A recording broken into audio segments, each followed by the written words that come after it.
ओम शांति।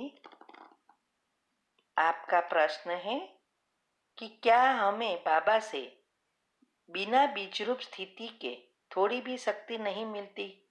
जब हम शुरुआत में योग करते हैं तो चित्रण करते हैं। उत्तर है, ऐसा नहीं है कि बीजरूप स्थिति में नहीं होंगे तो शक्ति नहीं मिलेगी। शक्ति तो मिलेगी ही, लेकिन कम ज्यादा होती है। आप बाबा को याद करते हैं, पॉजिटिव विचार चलाते हैं, उससे हमारी जो भावना बनती है तो हमारा जो कनेक्शन हो जाता है, उस कनेक्शन से हमारे में शक्ति तो आती ही रहती है।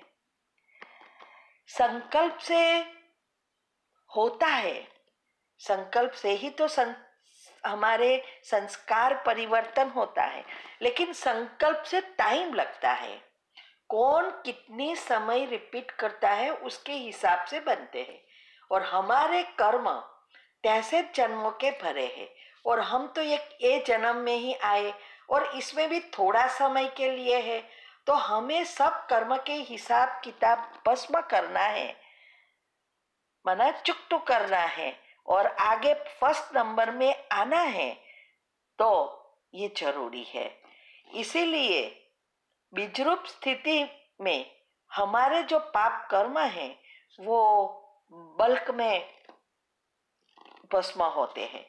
जैसे कहते हैं ना, ये व्हाट्सएप पर भी एक एक करके डिलीट करो या फॉर्मेट मार दो। तो बीजरूप स्थिति जो है वो फॉर्मेटिंग है, और बाबा की चलते फिरते जो भी याद करते हैं वो डिलीटिंग है। तो एक एक करके करना अच्छा है या बल्क में करना अच्छा? इसीलिए ये जो सबकॉन्शियस माइंड के जो 3 नियम हैं उसमें बताया है। हमारे अंदर तो भगवान ने पहले से ही ये रखा था, मगर हमें नहीं पता था। अभी साइंस ने ढूंढ के दिखाया कि कैसे हम जल्दी काम करना है तो मन और बुद्धि को एक करेंगे। जितनी एकाग्रता बढ़ेगी उतनी वो चीज हमारे तरफ जल्दी आएगी। इसीलिए कहते हैं कि आप सोचो और उसके साथ देखो, तो ये 2 चीज साथ में होगी। मन और बुद्धि साथ में रहेंगे तो आपका काम जल्दी एनर्जी फ्लो होगी और प्रैक्टिकल में रियलिटी बन जाएगी। इसीलिए हमारे भी हिसाब किताब जल्दी चुकटू हो जाएंगे, तो हम स्वर्ग में पहले जन्म में आने के लायक बन जाएंगे। ओम शांति।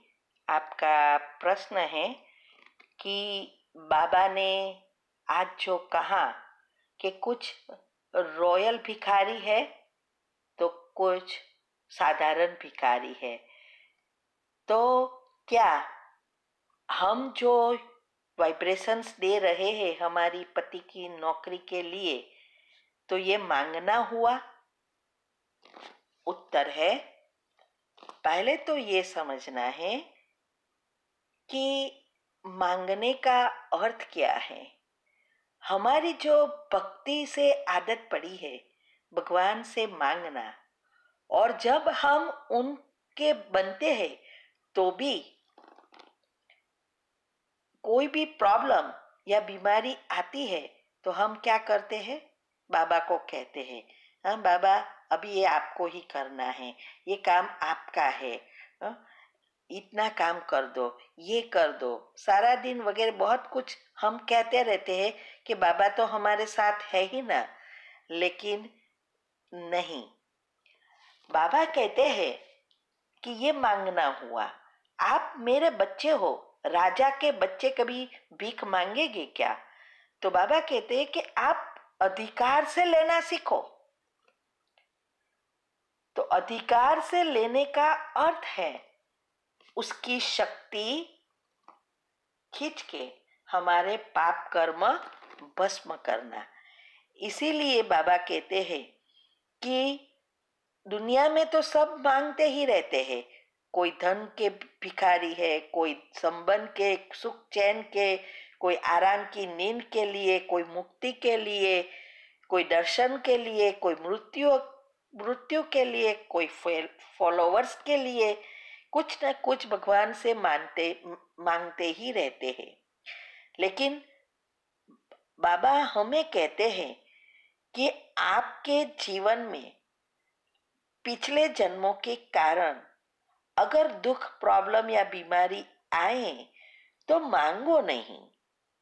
ये मांगने से कुछ नहीं होगा, इसे समाप्त कर दो। कैसे समाप्त करना है? मेरे से शक्ति लेकर उस पाप कर्म को भस्म करो और पुण्य को ऊपर लाओ। इसे ही योग के प्रयोग कहते हैं, शक्तियों का उपयोग करना। तो बाबा रॉयल भिखारी उसको कहते हैं कि सब कुछ पुरुषार्थ में आगे बढ़ गए, सब कुछ मिल गया, स्टेटस मिल गया, फिर भी मान शान वगैरह बहुत में पड़ जाते हैं, तो वो रॉयल है, मांगते नहीं है लेकिन सूक्ष्म में इच्छा रखते रहे, ये भी रॉयल भिखारी ही है। इसीलिए तो जो आप जॉब के लिए वाइब्रेशंस दे रहे हो, ये मांगना नहीं हुआ, ये योग के प्रयोग हुआ। योग का प्रयोग का अर्थ है अधिकार से लेना। तो हम बाबा के बच्चे बनते हैं तो हमें अधिकार से लेना है। ओम शांति। ओम शांति। आपका प्रश्न है कि बाबा के हिसाब से 9 ग्रह माना 9 प्लेनेट का प्रभाव से कैसे बचे। उत्तर है, ये एक दफा मैंने सारा ब्रह्मांड का समझाया था। उसमें ये 9 ग्रह, नक्षत्र, ये 7 दिन 12 राशि, ये सब मैंने समझाया था, और 9 लाख तारे कौन है। तो अभी जो 9 ग्रह है वो मेन सृष्टि की आत्माएं हैं, जो इस सृष्टि परिवर्तन की मेन निमित्त है, जो संपूर्ण बनते हैं, जो सत्युग के 8 जन्म के मेन राजा रानी है। अभी वो ग्रह के ऊपर से 108 बनते हैं और सत्युग एंड तक के, और फिर त्रेता के एंड तक में 16,108 उसकी वंशावली बनती है। तो ये इनडायरेक्ट हम सब 9 लाख आत्माएं उन आत्माओं से जुड़ी हुई है। तो जब हम योग करते हैं तो इस योग से हम ऑटोमेटिक सभी ग्रहों से मुक्त होते जाते हैं। इसीलिए जो क्षमा याचना की कमेंट्री मैंने रखी है, भेजी है, जो मैं कहती हूँ रोज करो, उसमें ये आता है कि सभी ग्रहों से, सभी बद्दुआओं से, देवियों के, कुलदेवी के, पितरों के, सब श्राप से मुक्त हो, ऐसे आता है। तो आप योग करेंगे, ऐसे संकल्प चलाएंगे तो ऑटोमेटिक आप इससे मुक्त हो जाएंगे। ये सब दुनिया में कहते हैं कि ये 9 ग्रह किसी को नड़ते हैं, तो एक कुछ नहीं है, वो हमारे ही नेगेटिव एनर्जी, पाप कर्म है। इसीलिए योग करते जाओ तो सबसे मुक्त हो जाएंगे। ओम शांति।